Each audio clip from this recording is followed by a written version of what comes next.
The daily star ভবনের সামনে থেকে সেখানকার চিত্র জানাতে যুক্ত হচ্ছেন সহকর্মী সাব্বির আহমেদ। সাব্বির, আমাদের বিস্তারিত জানাবেন। মেহেদী, একটি হৃদয় বিদারক ঘটনা যে ইনকিলাব মঞ্চের মুখপাত্র শরীফ ওসমান হাদী তিনি 12ই ডিসেম্বর থেকে এই গতকাল পর্যন্ত মৃত্যুর সঙ্গে পাঞ্জা লড়েছেন, কিন্তু তারপরও তিনি আসলে আর আমাদের সবাইকে ছেড়ে চলে গেছেন।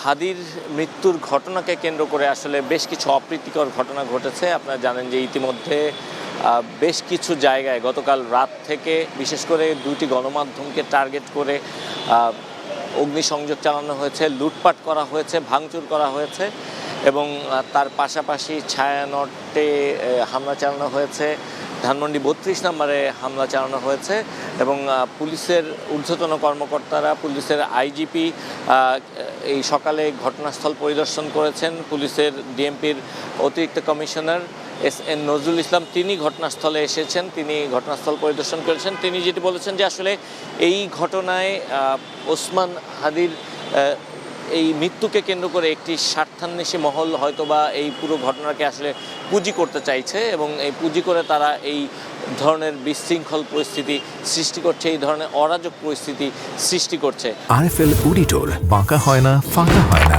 আর ভাঙা এক কথায় অসম্ভব। কারণ এই তার মৃত্যুর সঙ্গে আসলে এই দুটি গণমাধ্যমের আসলে কি সম্পর্ক সেই বিষয়ে তিনি নিশ্চিত করে আসলে কিছু বলতে পারেননি। তবে তারা যেটি বলেছেন যে এখানে যারা এসেছিল তারা অনেক জিনিস লুটপাট করে নিয়ে যাওয়ার চেষ্টা করেছিল, পুলিশ বাধা দেওয়াতে তাতে তারা আসলে সফল হননি।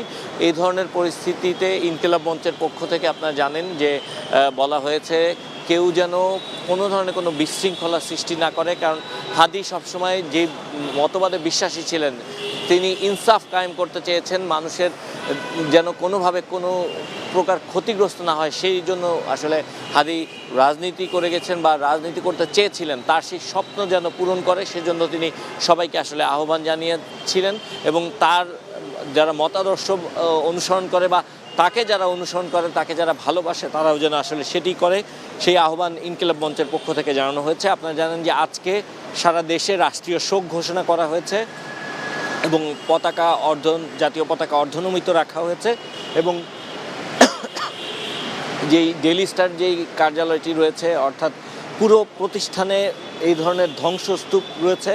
পুরো প্রতিষ্ঠানের যেই কয়টি ফ্লোর রয়েছে 5 তলা পর্যন্ত আগুন ধরিয়ে দেওয়া হয়েছিল এবং ভাঙচুর চালানো হয়েছে। যেই ড্রয়ারগুলো ছিল, ডেস্কগুলো ছিল, সেই ডেস্কগুলোকে লুটপাটের চেষ্টা করা হয়েছে এবং যেটি বারবার বলা হচ্ছে যে যখন আগুন ধরিয়ে দেওয়া হয়েছিল তখন এখানে যে কর্মীরা ছিল তারা প্রাণ বাঁচাতে পরবর্তীতে ছাদে গিয়ে আশ্রয় নেন এবং তারা আতঙ্কগ্রস্ত হয়ে পড়েছিলেন।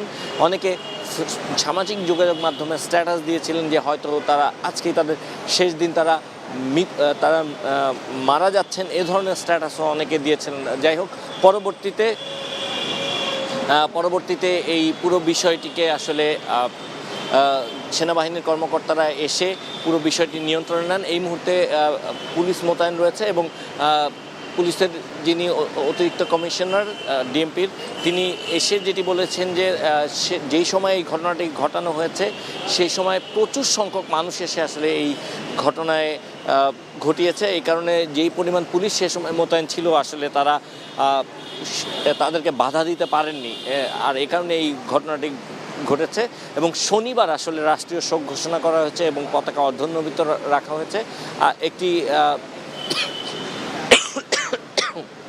এখানে এখনও আসলে পোড়া গন্ধ রয়েছে, তবে আগুন পুরোপুরি নিভে গেছে এবং আজকে একটি ফ্লাইটে করে ওসমান হাদীকে নিয়ে আসা হবে এবং নিয়ে আসার পর আগামীকাল শনিবার বাদ জোহর মানিক মিয়া অ্যাভিনিউতে তার নামাজে জানাজা অনুষ্ঠিত হবে এবং শনিবার তার এই শহীদ হওয়াকে রাষ্ট্রীয় শোক ঘোষণা করা হয়েছে, পতাকা অর্ধনমিত রাখার ঘোষণা দেওয়া হয়েছে এবং সরকারের পক্ষ থেকে তার পরিবারের দায়িত্ব নেওয়া হবে বলে জানানো হয়েছে। তো এই ছিল মোটামুটি এই হাদীর মৃত্যুর পর বিভিন্ন জায়গায় যেই অগ্নিসংযোগ বা যেই অনাকাঙ্ক্ষিত ঘটনাগুলো ঘটেছে সেই ঘটনার আগে এবং পরের সবশেষ চিত্র।